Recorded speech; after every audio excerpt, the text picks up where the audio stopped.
So picture this, it's my one glorious afternoon off all week.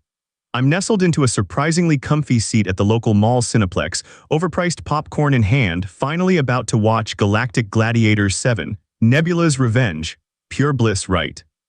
I'm maybe 10 minutes into the opening space battle when I feel this insistent tapping on my shoulder. I turn, expecting someone asking me to shift my massive popcorn bucket, and come face to face with a woman who looked like she gargled nails for breakfast. Let's call her Karen, you know the type. Perfectly coiffed helmet hair, eyes narrowed into slits of pure entitlement, and a purse clutched like it contains state secrets. "Excuse me," she starts, her voice already at a volume that makes a few heads turn. "There's trash under that seat next to you. Aren't you going to do your job and pick it up?" I blinked, genuinely confused for a second. I was wearing jeans and a band t-shirt, hardly standard cinema uniform. Sorry, I don't work here, ma'am. I'm just trying to watch the movie." I tried to keep it light, hoping a polite smile would diffuse whatever bomb was clearly ticking. "Wrong move." Her face somehow got even tighter. "Don't lie to me, I saw you standing near the ticket counter earlier, now pick it up. People these days have no work ethic." Okay, now I'm annoyed. "Look, lady, I really don't work here. I bought a ticket just like you. I was probably buying this popcorn," I said, gesturing with the bucket. My voice was still level, but the politeness was wearing thin. She wasn't having any of it. Unbelievable, the rudeness. "I want to see your manager." And with that, she huffed off, presumably in search of said manager. I just sighed, trying to refocus on the giant laser beams on screen, but the mood was kinda shot. A few minutes later, a shadow falls over me. It's Karen, looking smug with another woman in tow. This one, Gladys, according to her name tag, which was slightly askew, like she'd just wrestled a badger and lost, looked tired and already over whatever this was. "Ma'am, this is him," Karen declared, pointing an accusatory finger at me. "This employee is refusing to clean up and was incredibly rude to me." Gladys, the manager, barely glanced at me. "Son, what's the problem here? Just pick up the trash and apologize to the customer. We don't want any trouble." Her tone was flat, like she was reading from a script titled, "How to Make Problems Go Away Poorly." "The problem," I said, trying to keep my cool but failing a bit, "is that I don't work here. I'm a paying customer trying to watch a movie that I've now missed a good chunk of thanks to this misunderstanding." Gladys actually frowned at me then. "Look, I don't have time for games. You were rude to a customer. That's a write-up. Now, are you going to do as you're told or not?" My jaw dropped. A write-up for a job I didn't even have. "Are you serious?" I asked, a little louder than intended. "I'm telling you, I'm not on your payroll. What part of I don't work here is so hard to understand?" Karen piped up, "See, Gladys, he's still being defiant, so disrespectful." Gladys crossed her arms. "Your attitude is appalling. You're being incredibly rude and insubordinate." "Insubordinate?" I practically scoffed. "To whom? I can't be insubordinate if I'm not your subordinate. This is insane. Do you have a code of conduct handbook?"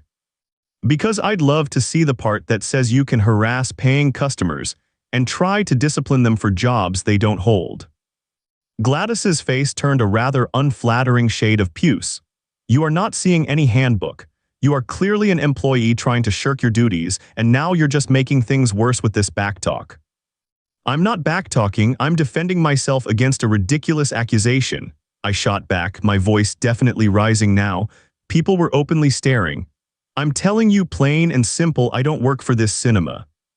"Yes, you do, and you're being incredibly disruptive and rude," Gladys insisted, her voice climbing to match mine. "No, you're being rude by not listening to a word I'm saying and by letting this woman interrupt my movie with a baseless complaint." I was on my feet by this point, popcorn forgotten. I paid for a ticket. I expect to be treated like a customer, not an errant employee. "Your tone is completely unacceptable," Gladys was practically screeching. "And your management style is a joke," I retorted. "You haven't even asked me for proof I don't work here, like, oh, I don't know, an employee ID I wouldn't have." Just then, a young usher, probably on his first job, walked by, his eyes wide. Gladys, he doesn't work here. I sold him his ticket about like 20 minutes ago." "For Galactic Gladiators 7, he pointed at my discarded popcorn, "and that large popcorn." The air went out of Gladys and Karen like a punctured blimp. Karen just sputtered, her face going from puce to a sort of mottled white. Gladys stared at the usher, then at me, then back at the usher. You could almost see the gears grinding in her head as the very, very simple truth finally dawned. "Oh," Gladys said, her voice suddenly very small. "Oh, I see." Karen, bless her heart, tried one last time. Well, he still shouldn't have been so rude about it. I just looked at her, then at Gladys. Right. So, about that refund for the movie I didn't get to see, and maybe some compensation for the public humiliation. Gladys looked like she wanted the floor to swallow her whole. I did get my refund and a couple of free movie passes. Karen just sort of slunk away, and I decided Galactic Gladiators 7 could wait for a home release. Okay, real talk, if you're still here after 2 of these chaotic Reddit tales, you're probably one of us. Go ahead, hit subscribe. It's free chaos every episode. Now, let's dive into story number 3.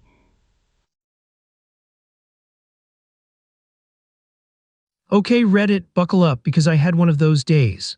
You know, the kind where your brain's already playing a cruel game of find the memory, and then some entitled dude decides to join in and make it 10 times worse. Yeah, that was my Tuesday. I'm Ethan, and about a year ago, a car accident rearranged some of the furniture upstairs.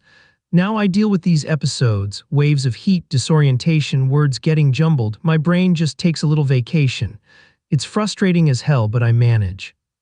So I was off work, just chilling with my buddy at a big department store. I actually do work there sometimes, part-time, usually in the back, but I was definitely off the clock and just wearing my favorite black and orange hoodie. Now our store's colors are similar, and while this wasn't my uniform, it wasn't completely off-brand either. Anyway, we were just browsing, and one of those heat waves hit me. My head started to swim, everything felt a little fuzzy.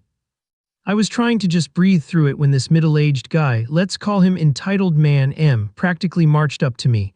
He was clutching a small metal fixture, like for a light bulb. "You work here, right?" he barked, not even a hello. "Where's the light bulb stuff, the specialty ones?" My brain was already struggling, but I'm a helpful guy even when I'm off duty, so I pointed vaguely. Yeah, I think that's over in hardware. Down that aisle, then maybe a left. It wasn't my department, and my directions were definitely less than stellar thanks to the brain fog. M just stared at me, his brow furrowed, a puzzled, almost disdainful look on his face. He mumbled something under his breath about useless help and stomped off in the direction I pointed. My friend shot me a look, but I just shrugged, trying to shake off the disorientation. "Need some water," I managed, and we headed for the water fountain. I figured a quick cool down might clear my head. As we were sipping, though, I heard a voice getting louder. It was M, all right, and he was cornering another employee, a younger guy named Kyle, a few aisles over. "This is ridiculous," M ranted, his voice carrying. "I just asked one of your employees for directions, some guy in a black and orange hoodie. Probably off duty or just too lazy to wear a proper uniform, and he sent me to the wrong section. Completely useless." A weird, conflicting sense of pride and dread hit me. He was talking about me. He remembered my hoodie even, but useless, that stung. Then M's eyes scanned the aisles, looking for the useless employee, and of course they landed right on me, still by the water fountain. Oh crap. He stomped over, face red. "There you are, you little prankster," he yelled, pointing a finger at me. "You think this is funny, sending me to plumbing when I needed light fixtures? Are you just stupid, or are you playing some kind of joke?" My head was pounding. "Sir, I am really sorry," I stammered, trying to piece my thoughts together. I was a bit confused. I wasn't on the clock, and my brain just sometimes it doesn't work right. But he wasn't listening. "Confused? You're just dumb. Don't play games with customers. This is terrible service." He kept going, a torrent of insults washing over me. My friend started to step forward, but before he could, Kyle, the other employee, appeared beside him, looking concerned. "Is there a problem here, sir?" Kyle asked, trying to de-escalate. M immediately turned his anger on Kyle. "Yes, there's a problem. Your employees are idiots. This one," he jabbed a finger at me again, "sent me to the wrong place, then tried to lie about it. What kind of training do you people get? Are you stupid too?" That was it. I was tired, my head hurt, and this guy was just relentless. "Look," I interrupted, cutting him off before he could wind up again. "I am sorry, but I really was confused. I have brain damage from a car accident. Sometimes I get disoriented and forgetful. I don't work the floor and I'm off the clock today. The effect was instantaneous. M's angry rant froze mid-sentence. His jaw went slack and the color drained from his face, leaving him looking like a deflated balloon. The sheer aggressive entitlement he'd been radiating just evaporated. He looked utterly mortified, probably realizing he'd just verbally abused someone with a disability.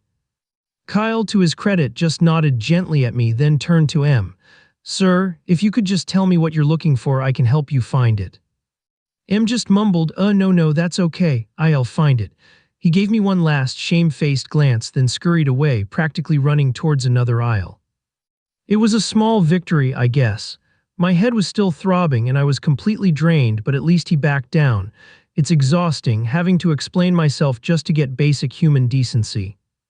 A little patience, a little understanding, it goes a long way. You never know what someone else is dealing with, even if they're just a guy in a black and orange hoodie. Thanks for letting me vent, Reddit. Stay safe out there. You ever have one of those moments where someone's anger isn't just misplaced, but absolutely, fundamentally wrong? I was 16, just a kid, when I had mine. It involved a perfectly innocent notepad, a public restroom, and a dude who clearly thought the world and every person in it existed purely to serve him. It was a Friday night, and my friends and I were living it up at our favorite burger joint. You know, the kind with checkered floors and milkshakes so thick you needed a spoon. We were laughing, cracking bad jokes, just generally being obnoxious teenagers, the good kind of obnoxious. Now I've always been a bit particular. I'm not the best at quick-fire social interactions or remembering a dozen different burger toppings by heart. My brain just doesn't work that way, but give me a pen and paper, I can organize anything. So I was on order duty, meticulously scribbling down everyone's custom requests on my trusty notepad. It was my system, kept things smooth, prevented any hold-the-pickles catastrophes. After we'd placed our ridiculously specific orders and were waiting for our food, nature called. So I grabbed my notepad, habit I guess, and headed for the restroom. As I was washing my hands, humming some random tune, I heard a voice. A loud, gruff voice that sounded like it was being squeezed through a cheese grater. "Hey you, over here." I barely registered it at first, assuming he was talking to someone else. But then, the words got sharper, directed squarely at me in the mirror. "I'm talking to you, kid. Don't you ignore a customer." I turned around, dripping water, utterly confused. There was a big guy, broad shoulders, a reddish-brown beard that looked like it hadn't seen a trim in a while, and a permanent scowl etched onto his face. He was pointing a stubby finger right at my notepad. "What's with the attitude, huh? Just because you're holding that little book doesn't mean you can slack off. My table's been waiting for like 15 minutes. Get over here and take our order, you lazy bum." My heart started to pound. My face felt hot. I tried to speak, to tell him I was just a customer, a kid, not an employee, but the words just wouldn't come out. He was too loud, too aggressive, his face getting redder with every syllable. He actually took a step towards me, puffing out his chest. "You deaf? You gonna serve me or what?" I didn't know what to do. My usual response to being overwhelmed is to retreat, but I was literally cornered in a bathroom. So I did what I always do when I'm stuck. I grabbed my pen, and with a slightly shaky hand, I started writing on the notepad. It was my only way to communicate when my brain went blank. "I don't work here. I'm 16 and a customer." I held it up for him to read. His eyes scanned the words, moving slowly across the page. For a split second, I saw it, the dawning realization. His whole aggressive posture faltered, the tension draining from his shoulders like a deflating balloon. But then it snapped back, replaced by a deep, purple flush of pure, unadulterated embarrassment. He crumpled the note in his fist, his jaw tight. "Oh, a prank, huh?" he sneered, but his voice cracked a little. "Very funny, kid, trying to get a rise out of me." Real mature, he was trying desperately to save face, pretending he'd been in on the joke, but it was painfully obvious he was just floundering. Just then the bathroom door opened again and my friends Maya and Chris peered in looking concerned. They must have heard the commotion. "Everything okay, Ethan?" Maya asked, her eyes narrowed at the bearded man. The guy just glared at them. "Yeah, everything's great. Just had a little misunderstanding with this disrespectful little punk and his friends." He tried to walk past us, muttering under his breath about kids these days and no respect. Chris, bless his brave little heart, actually stepped forward. Misunderstanding, or were you just yelling at a random teenager who doesn't even work here? The bearded man actually scoffed, a pathetic, wounded sound. He threw one last, venomous look our way. Whatever, you all clearly need to learn some manners. And with that, he stomped out of the restroom, leaving us there, stunned. We burst out laughing then, a mix of relief and pure incredulity. The whole thing was just so absurd. But looking back, I can't help but feel a little embarrassed, a little powerless. I replayed it 100 times that night. The way he looked at me like I was less than human, just another cog in his entitled world. The way my throat tightened, the words getting stuck. And yeah, a part of me wishes I'd just laughed in his face or walked away immediately. But at 16, standing there, being yelled at by a grown man, powerless, felt like an understatement. So what's the moral of the story? I guess it's always a good idea to double-check someone's uniform before you start yelling at them. And if you find yourself in a similar situation, just walk away and don't let it bother you. Trust me, it's not worth the hassle. Even if that guy was technically wrong, the feeling of just letting his misplaced anger wash over you and move on, that's the real win. Still in the mood for more? Watch this video next.